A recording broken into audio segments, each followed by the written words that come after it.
Hello दोस्तों, नमस्कार। मैं शिवपूजन आप सभी लोगों को अपने इस छोटे से वीडियो में बहुत बहुत स्वागत करते हैं। दोस्तों, आज का जो वीडियो बना है बहुत ही खतरनाक और बहुत ही लाजवाब वीडियो बना है। दोस्तों, हमारे राहुल भैया देखिए, जो कि इतना ज़बरदस्त सीन किए हैं। दोस्तों, इस वीडियो में 2 वीडियो बना है दोस्तों, लेकिन बहुत ही खतरनाक वीडियो बना है।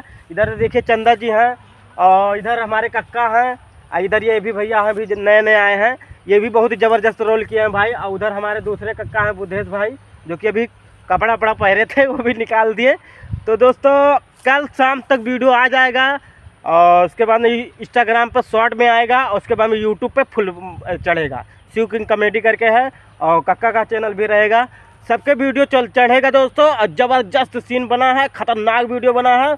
और राहुल भाई का सीन तो एकदम बोले तो जैसे रंगदारी है वैसे रंगदारी वाला सीन भी करते हैं। तो बहुत ही ज़बरदस्त वीडियो बना दोस्तों। चलिए फिर मिलते हैं ज़बरदस्त खतरनाक वीडियो के साथ। तब तक के लिए धन्यवाद दोस्तों। जय हिंद, जय भारत।